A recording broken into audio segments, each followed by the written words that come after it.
Hello friends, मी भावना भुतल स्वागत करते तुमचं माझ्या चॅनेलमध्ये, ज्याचं नाव आहे लव्ह नॉवेल स्टुडिओ. चला तर मग स्टोरीला सुरुवात करूया. पण त्याआधी चॅनेलला सबस्क्राईब केलं नसेल तर सबस्क्राईब करा आणि बेल आयकनवर क्लिक करा. कथेचं नाव आहे मिस्टर सोलमेट, मी फक्त तुझीच. लेखिका भावना भुतल, व्हिडिओ एडिटर सोनाली जाधव, स्वर शिखा भुतल. मिस्टर सोलमेट भाग 42. तुला अविरा हवी आणि आम्हाला कंपनी. दोघांचाही दुश्मन एकच आणि तो म्हणजे युग. मग आपलं ठरलंय तसंच सगळं करायचं. विक्रांत म्हणाला तसं शिवांशने हो म्हणून मान डोलावली. आता पुढे. समीर अविराला घेऊन पुन्हा हॉटेल सृष्टीमध्ये यायला निघाला, कारण अविरानेच त्याच्याजवळ तसा हट्ट केला होता. गाडीत समीर आणि अविरा दोघेही शांत बसून होते. अविरा तर मूर्ती बनून गाडीत बसून होती. स्वीट हार्ट, मिस्टर सोलमेटचा आवाज तिच्या कानी घुमत होता. त्याच्या शब्दातच खूप प्रेम भरलं होतं. त्याची मिठी, त्याची अविराने सवय करून घेतली होती. ती मिठी तिला आठवत होती. त्या मिठीतून मिस्टर सोलमेटकडून मिळणारं प्रेम, विश्वास आणि आधार तिच्या डोळ्यात पाणी आणत होतं. ते सगळं काही दिखावा होतं का? अविराच्या अंतर्मनातून प्रश्न बाहेर आला. आपसुकच तिची मान नकारार्थी घुमली. मिस्टर सोलमेट मला धोका नाही देणार. त्रिशासोबत ते. अविरा स्वतःशीच बोलत होती. पुढील शब्द तर तिला बोलवलेच जात नव्हते. श्वास फुलत चालले होते. डोळ्यासमोर अंधार येत होता तिच्या. डोकं घट्ट पकडून ती सीटवर तशीच बसून राहिली होती. गाडी चालवत असणाऱ्या समीरने तिरपी नजर तिच्यावर टाकली. ए अवे, तू स्वतःला काहून त्रास करून घेऊन राहिली बे?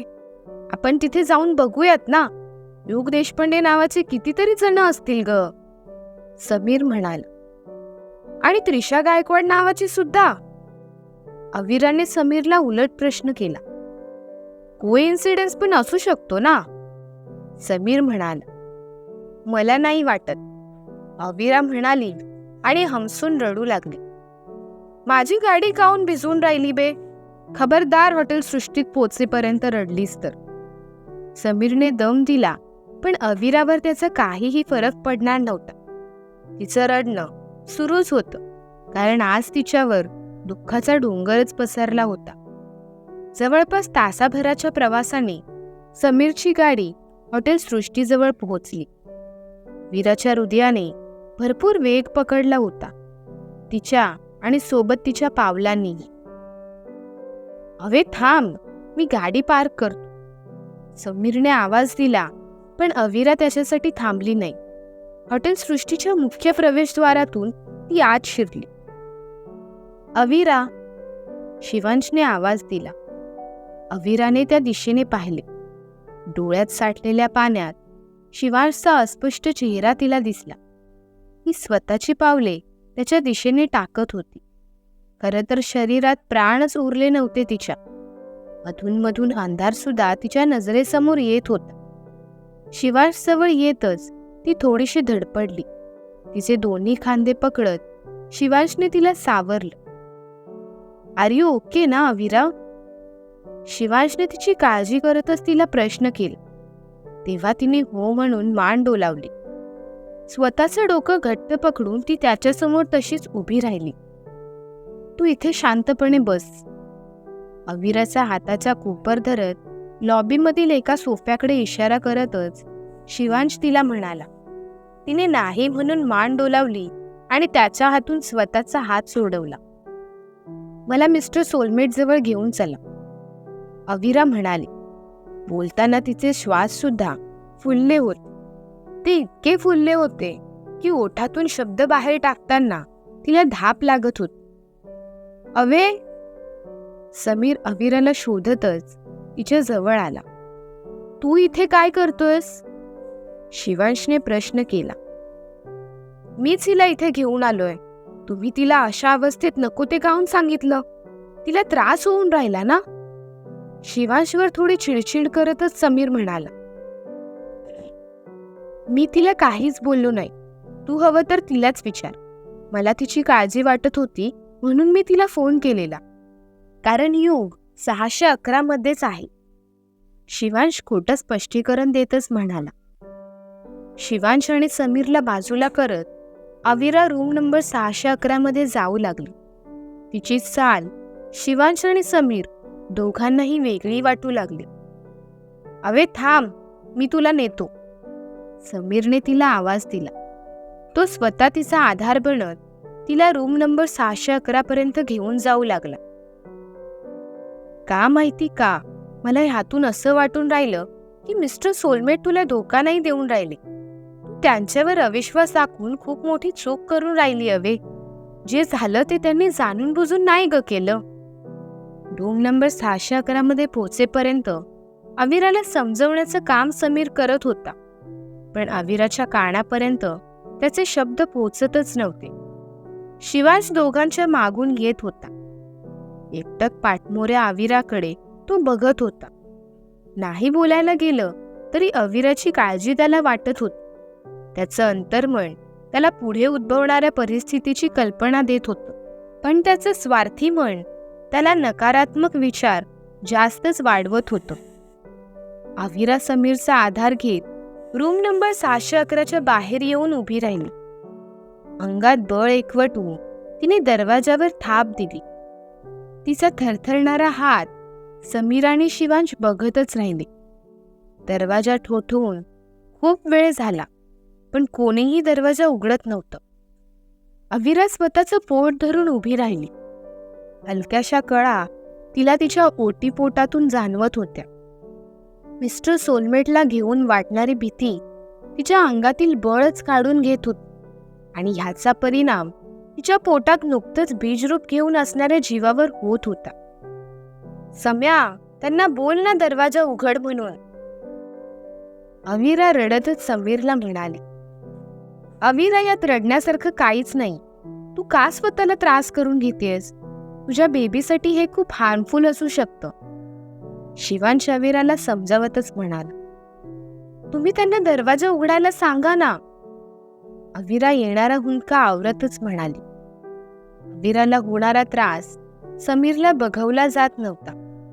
समीरने जोरातच दरवाजावर थाप दिली. दुसऱ्या क्षणी दरवाजा उघडला गेला. साधारण 30 वर्षीय तरुण शरीराभोवती सफेद टॉवेल गुंडाळून अविरासमोर येऊन उभा राहिला. त्याच्या उघड्या छातीवर ठिकठिकाणी लिपस्टिकचे डाग होते. अविरा, तू? चेहऱ्यावर भीती आणतच त्याने दबका आवाज काढत अविराला प्रश्न केला. त्याचा अस्पष्टसा आवाज अविराच्या कानी पडला.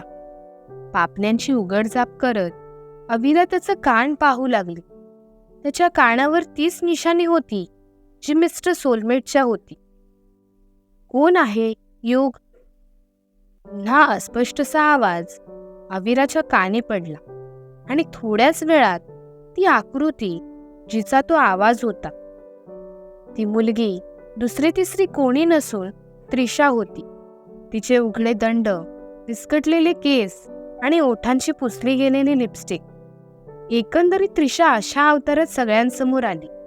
ती हा आणि युगचा अवतार पाहता रूममध्ये दोघेही एकमेकांच्या प्रणयात रंगले असतील ही गोष्ट कळायला अविरा आणि समीरला वेळ लागला नाही. शिव, तू हिला इथे मुद्दामून घेऊन आलास ना? मिस्टर सोलमेटचा अवतार घेऊन अविरासमोर उभ्या असलेल्या रियांशने शिवांशला प्रश्न केला. हे बघ युग, तू अविरासोबत जे काही करतोस ते चुकीचं आहे. ती प्रेम करते तुझ्यावर. तू तिला धोका देऊन या त्रिशासोबत हे सगळं. शिवांश त्याचे ठरलेले डायलॉग बोलत होता.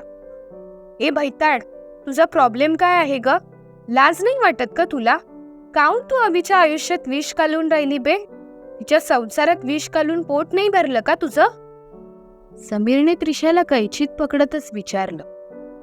तुझ्याशी मतलब? आणि सगळ्यात महत्वाचं, तू कोण मला बोलणारा? जिला बोलायचं आहे ती बोलेल. त्रिशा अजून पुढे काही बोलणार तोच अविराने तिच्या गालावर हात उचलला. त्रिशाच्या गालातून गरम वाफ बाहेर पडू लागली. तिच्यावर इतका धारदार प्रहार अविराने केला होता. अविरा, रियांशने त्रिशाला स्वतःच्या मागे घेतलं आणि अविराची समजूत काढायला म्हणून तो पुढे आला. लांब राहायचं तिच्यापासून, नाहीतर मी तुला इथेच उभा गाडीन. समीरने त्याच्या छातीवर पंजा टेकवत त्याला मागे ढकललं. रागाने लालबुंद झाला होता तो. म्हणजे अविराचे खोटे मेडिकल रिपोर्ट तूच बदलले ना? या त्रिशाला देवांशच्या लाईफमध्ये पण तूच घुसवलं ना? माझा अंदाज खरा होता तर. शिवांशने मुद्दामून रिपोर्टवाला विषय काढला. मी असलं काहीही केलेलं नाही, ते सगळं या त्रिशानेच केलं, रियांश म्हणाला. मिस्टर युग देशपांडे, हे सगळं करण्यासाठी तुम्ही मला 5 कोटी दिलेलेत. देवाळसोबत शारीरिक संबंध जोडण्यासाठी तुम्हीच मला प्रवृत्त केलेलं. रिपोर्ट तर मीच बदलले, पण तुम्ही बोलले म्हणून सगळे आरोप माझ्या एकटीवर टाकून मोकळं नाही व्हायचं, त्रिशा रियांशला म्हणाली, जो अविरासमोर तिचा मिस्टर सोलमेट म्हणून उभा होता. अविराने रागातच मिस्टर सोलमेटची कॉलर पकडली. का माझ्यासोबत इतकं वाईट वागले तुम्ही? मी खरंच खूप प्रेम करते तुमच्यावर. 2 दिवस स्वतःचं डोकं शांत करून मी तुमच्याजवळ परत येणार होती. जे झालं ते झालं, हाच विचार माझ्या मनात सुरू होता. तुमच्या आठवड्याभराच्या प्रेमात मी इतकी बुडाली होती, मला माझं पास्ट विसरायला भाग पाडत होतं ते प्रेम. खूप हर्ट केलं तुम्ही मला. अविरा मनातील भडास बोलून टाकत होती. अचानकपणे तिच्या पोटातून तिला जास्तच कळा जाणवू लागल्या, पण तरीही पापण्यांची उघडझाप करत अविरा एकटक रियांशकडे बघत होती. उभट चेहरा, रेखीव नाक, काळेभोर डोळे, गोरा रंग, रियांशचं संपूर्ण चित्र ती नजरेत कैद करत होती. ह्यापुढे तुम्ही माझ्या चुकूनही नजरेसमोर यायचं नाही. सगळं संपलंय आपल्यातलं. एवढं बोलून अविरा चक्कर येऊन खाली पडली. अवे! समीर मोठ्यानेच किंचाळला. अविरा! असं म्हणून शिवांशने तिचा गाल थोपडला. अविराने डोळे उघडले, पण तिला फक्त आणि फक्त अंधार दिसत होता. सम्या! अविराने दबक्या स्वरातच समीरला आवाज दिला. अवे, तुला टेन्शन घ्यायची गरज नाही ग. मी आहे ना तुझ्यासोबत. तू काहून स्वतःला त्रास करून घेऊन राहिली? तू उठ, आपण जाऊया तिथून. अविराला धीर देतच समीर म्हणत होता, पण अविराची शुद्ध पूर्णपणे हरपून गेली होती. अवे! समीरने तिचा गाल थोपटला. आपण हिला हॉस्पिटलमध्ये घेऊन जाऊयात, असं म्हणत शिवांशने अविराला उचलून घेतलं आणि सरळ हॉस्पिटल गाठलं. काय होईल पुढे कळेलच पुढील भागात. धन्यवाद.